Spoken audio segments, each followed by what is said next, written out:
सत्कर्ता चतुर्दशा दुर्जन्नो नारायणो नरः असंख्येयो प्रमेयात्मा विशिष्ट शिष्टकृच्छुचि सिद्धार्थ सिद्ध संकल्प सिद्धिद सिद्धि साधन वृषाहि वृषभो विष्णुर्वृषपर्वा वृषोदरः वर्धनो वर्धमानश्च विवेक्त श्रुतिसागरः सुभोजो दुर्धरो वाग्मी महेन्द्रो वसुदो वसु नैकरूपो बृहद्रूप शिपिविष्ट प्रकाशन ओजस्तेजो दितिधरः प्रकाशात्मा प्रतापनः वृद्धस्पष्टाक्षरो मन्त्रश्चन्द्रांशुर्भास्करद्युति अमृतांशो धोभानो शशिबिन्दु सुरेश्वर औषधं जगदसेतु सत्यधर्मवरायणः भूतभव्य भवन्नाथ पवन पावनो निलः कामः कामकृतगन्ध काम कामप्रद प्रभुः युगादि कृतयुगावर्तो नैकपायो महाशनः अदृश्यो व्यक्तरूपश्च सहस्रजिदनन्दजेत् एष्टो विशिष्ट शिष्टेष्ट शिखण्डे नवशो वृषः क्रोधः क्रोधकृतकर्ता विश्वबाहुर्महीधरः अच्युत प्रचित प्राण प्राणदो वासुभानुज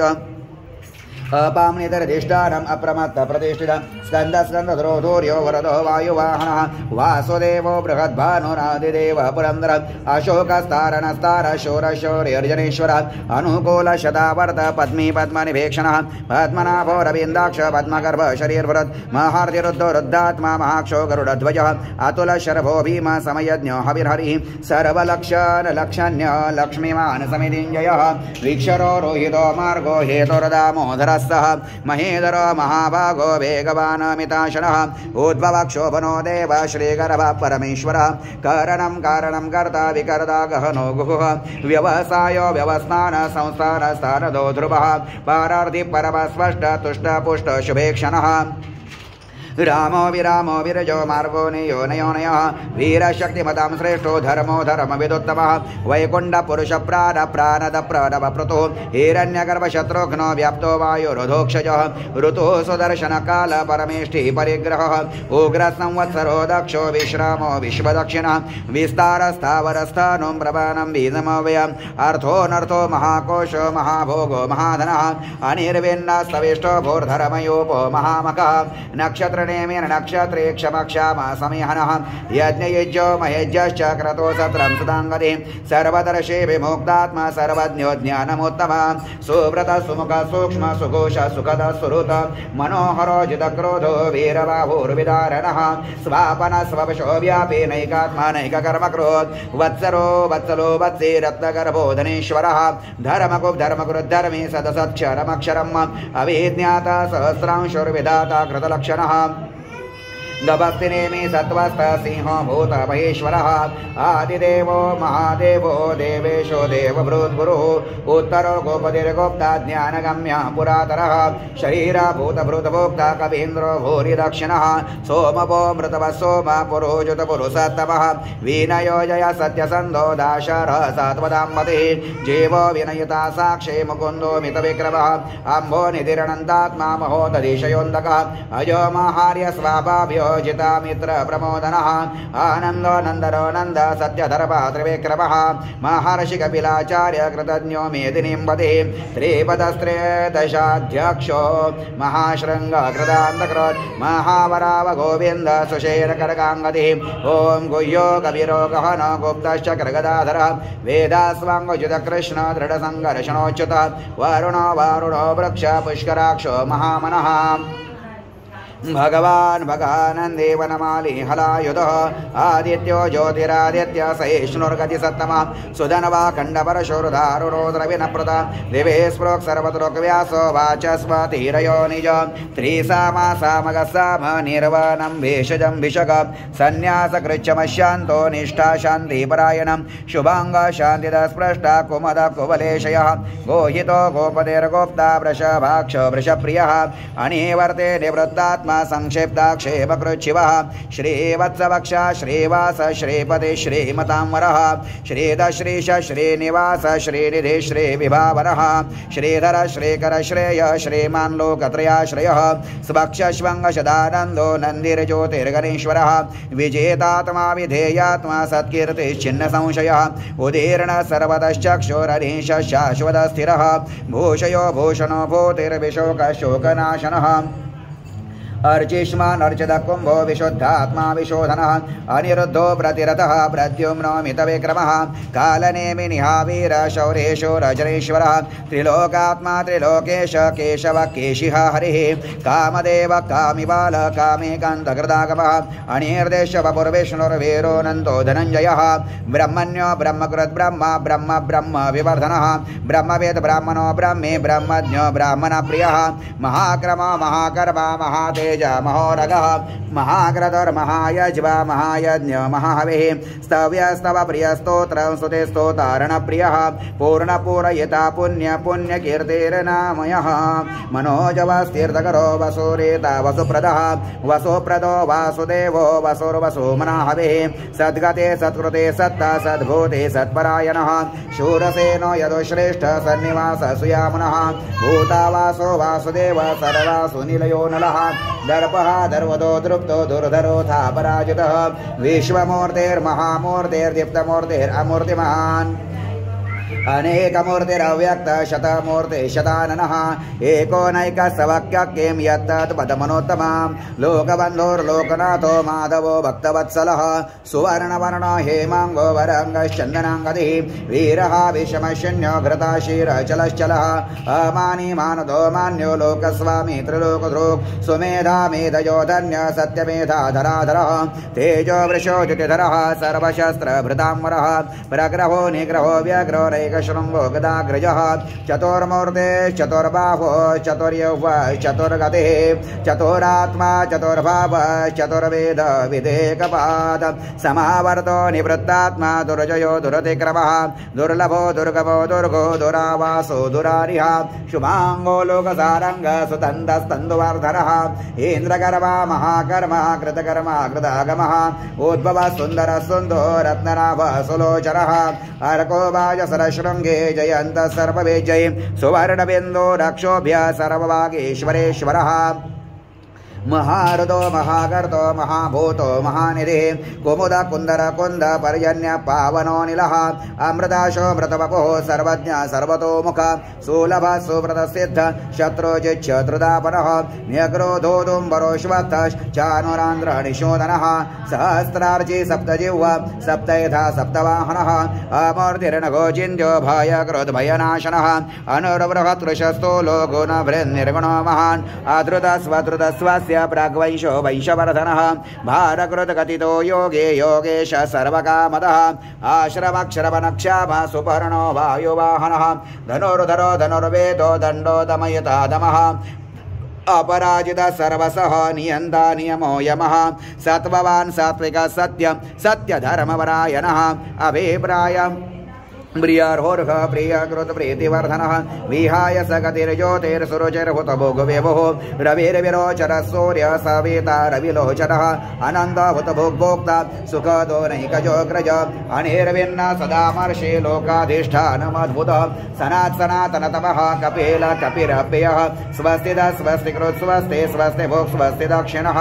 अरौद्र कुण्डली चक्रे विक्रम्योर्जितशासनः शब्दादिग शब्दसः शशेर शर्वरीकरः अक्रूरपेशलो दक्षो दक्षिणक्षमिनाम्बरः वेदवत्तमो वीतभयः पुण्यश्रवणकीर्तनः उत्तारणो दुष्कृतिः पुण्यो दुःस्वप्ननाशनः वीरः रक्षणसन्तो जीवनपर्यवस्थितः अनन्तरूपोऽनन्तश्रीर्जितमन्योर्भयापहः चतुरस्रो गभीरात्मा विदिशो व्यादिशो दिशः अनादिर्भूर्भो लक्ष्मी सुवीरो रुचिरांगदः जननो जन जन्मादिर्भीमो भीमपराक्रमः आधारनिलयो धाता पुष्पहास प्रजागरः ऊर्ध्वग सत्वताचार प्राणद प्राणवप्पनः प्रमाणं प्राणनिलयः प्राणभृत प्राणजीवनः तत्त्वं तत्त्वविदेकात्मा जन्म मृत्यु जरादिगः भूर्भुव स्वस्तुरुस्तार सविता प्रपितामहः यज्ञो यज्ञपतिर्यज्वा यज्ञांगो यज्ञवाहनः यज्ञप्रोत यज्ञक्रोत यज्ञि यज्ञभृग यज्ञसाधनः यज्ञान्तकृत यज्ञगुह्यम् अन्नम् अन्नाद एव च आत्मयोनि स्वयं जातो वैखानः सामगायनः देवकी नन्दन स्पृष्टा क्षितेश पापनाशनः शङ्खभ्रन्नन्दकी चक्री शर्ङ्गधनवा गदाधरः रथाङ्गवारि रक्षोभ्य सर्वप्रहरणायुधः ॐ सर्वप्रहरणायुध ॐ नमः इति श्रीमन्नारायण भगवान की जय गोपाल कृष्ण भगवान की जय ओम श्रीमन्नारायणाय नमो नमः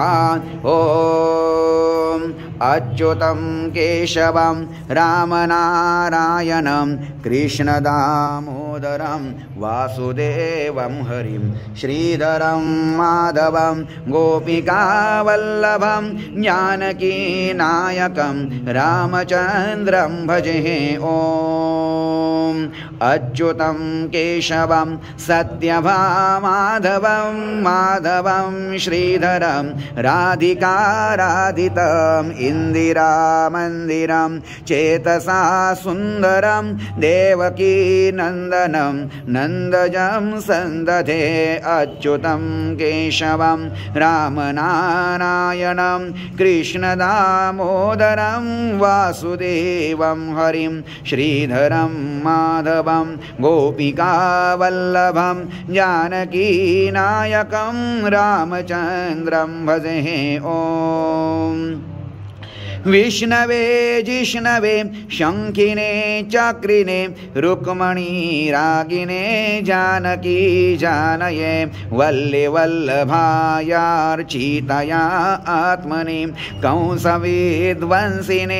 वंशिने ते नमः अच्युतं केशवं रामनारायणं कृष्णदामोदरं वासुदेवं हरिं श्रीधरं माधवं गोपिकावल्लभं जानकीनायकं रामचन्द्रं भजे ओम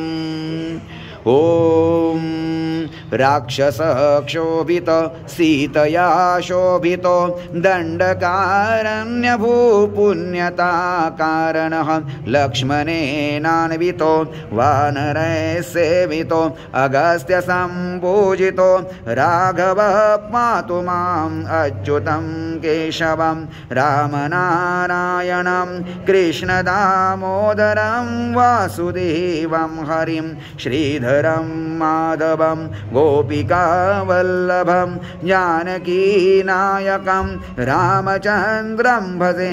ओम कृष्ण गोविंद हे रामनारायण श्रीपते वासुदेवाजित श्रीनिधे अच्युतानंद हे माधवाधोक्षज द्वारकानायकः द्रौपदी रक्षकः अच्युतं केशवं रामनारायणं कृष्णदामोदरं वासुदेवं हरिं श्रीधरं माधवं गोपिकावल्लभं जानकीनायकं रामचन्द्रं भजे ओम विद्युदुद्योतवत् प्रस्फुरद्वाससं प्रावृढं बोधवत् प्रोल्लसद् विग्रहं वन्यया मालया शोभितो रहसलिं लोहिताङ्घ्रिद्वयं वारिजाक्षं भजे अच्युतं केशवं रामनारायणं कृष्णदामोदरं वासुदेवं हरिं श्रीधरं माधवं गोपिकावल्लभं जानकीनायकं रामचन्द्रं भजे ओम कुञ्चितै कुन्तलैर्भ्राजमानाननं रत्नमौलिं लसत कुण्डलं गण्डयोः हारकेयूरकं कङ्कणप्रोज्ज्वलं किङ्किणीमञ्जुलं श्यामलं तं भजे अच्युतं केशवं रामनारायणं कृष्णदामोदरं वासुदेवं हरिं श्रीधरं माधवं गोपिकावल्लभं वल्लभं जानकीनायकं रामचन्द्रं भजे ॐ नमो नारायण ॐ नमो नारायण ॐ नमो नारायण ॐ नमो नारायण ॐ नमो नारायण ॐ नमो नारायण श्रीमन्नारायण भगवान की जय गोपाल कृष्ण भगवान की जय जय जय राम कृष्ण हरी तुळशीचे पण हातात धरायचे ओंजळमध्ये घ्या पूर्ण भरून